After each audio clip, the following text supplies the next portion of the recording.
beredar upaya-upaya seruan untuk membebaskan, tentunya kami memahami itu bentuk dari kebebasan berekspresi, masukan-masukan, pemikiran yang ada di masyarakat, yang ada di media juga kami ikuti.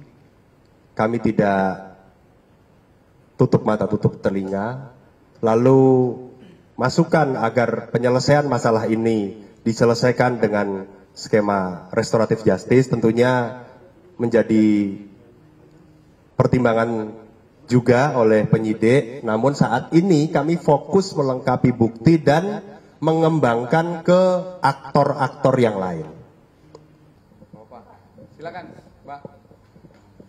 Malam Pak Kabid, Pak Wadir, Jihan dari Kompas TV mau tanya, ini kan kita ketahui bahwa dari Direktur Lokataru sudah ditangkap begitu ya, dan ada minta konfirmasinya juga sekalian terkait penggeledahan kantor dari Lokataru sore ini, ada barang yang diamankan nggak sih Pak? Mungkin itu aja.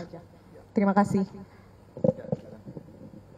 Kami membenarkan bahwa salah satu klaster tersangka yang kami ungkap dalam upaya penghasutan atau mobilisasi anak ini adalah salah satu direktur di yayasan atau lembaga inisial LF. Itu benar. Lalu hari ini mungkin rekan-rekan media juga sudah tahu, sore tadi tim penyidik dari Direktorat Reserse Kriminal Umum Polda Metro Jaya melakukan penggeledahan di satu tempat di Jakarta Timur. Itu merupakan bagian yang tidak terpisahkan dari rangkaian penyidikan terhadap klaster 6 ini, tentunya dalam upaya kita melengkapi dan menambah bukti-bukti yang memang diperlukan untuk proses penyidikan. Hasilnya masih belum karena penyidik masih menyelesaikan upaya penggeledahan dan menginventarisir ulang barang-barang yang didapat untuk nanti dipergunakan dalam proses penyidikan. Terima kasih.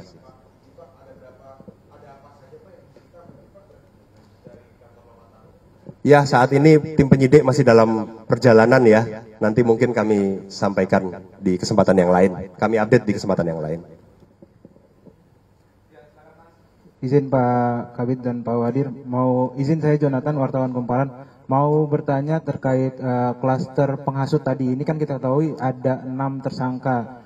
Di antaranya ada DMR, KA, kemudian juga SH ya. Ini dari publik banyak yang menyampaikan permintaan bahwa agar mereka itu dibebaskan. Dari kepolisian sendiri mungkin ada nggak sih langkah-langkah atau upaya untuk melakukan restoratif justice mungkin, atau mungkin melakukan penangguhan penahanan terhadap mereka.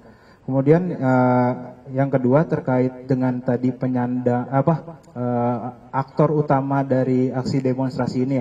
Ini apakah termasuk nantinya akan diselidiki siapa penyokong dananya? Kemudian ini kan ada informasi bahwa aksi demonstrasi ini didanai dari hasil judi online di Kamboja. Itu apakah akan turut didalami? Kemudian yang ketiga terkait aksi penjarahan yang kita tahu menyasar beberapa anggota DPR seperti Pak Ahmad Saroni, Eko Patrio, dan Uya Kuya, Nafa Urba, dan lain-lain. Itu apakah saat ini Polda Metro Jaya sudah menetapkan tersangkanya, Pak? Itu aja, Pak. Terima kasih. Terima kasih. Rekan-rekan sekalian, penegakan hukum terhadap klaster penghasut dengan 6 tersangka ini kami lakukan sekali lagi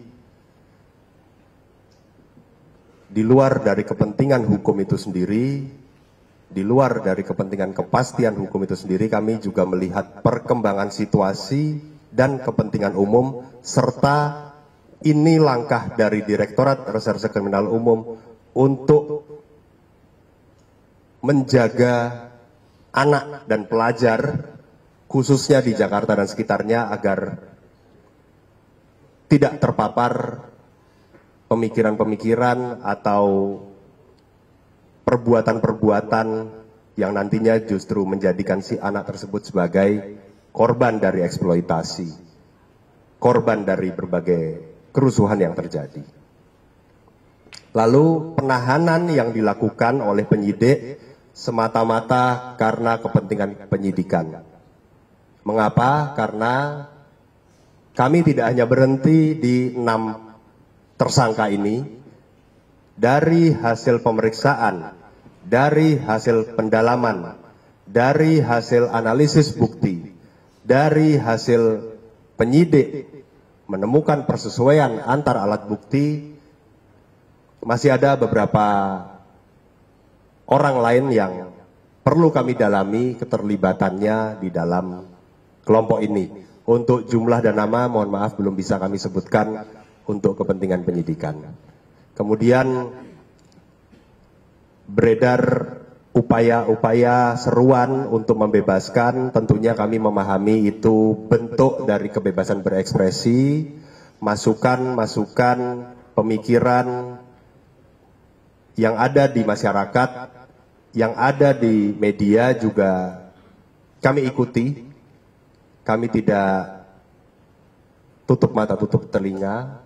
Lalu masukan agar penyelesaian masalah ini diselesaikan dengan skema restoratif justice tentunya menjadi pertimbangan juga oleh penyidik. Namun saat ini kami fokus melengkapi bukti dan mengembangkan ke aktor-aktor yang lain.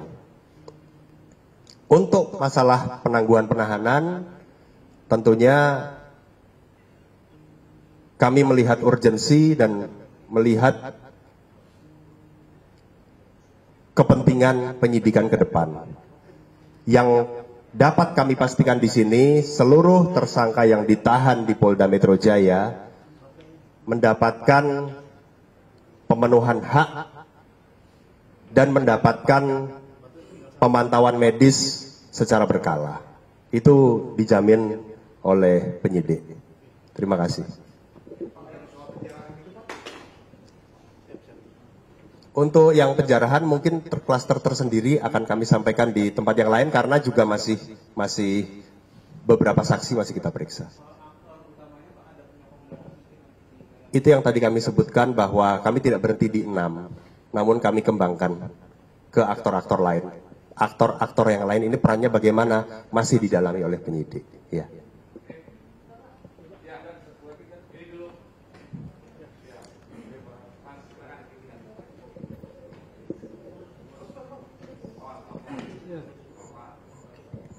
Bang, izin Pak Wadir dengan Pak Kabid.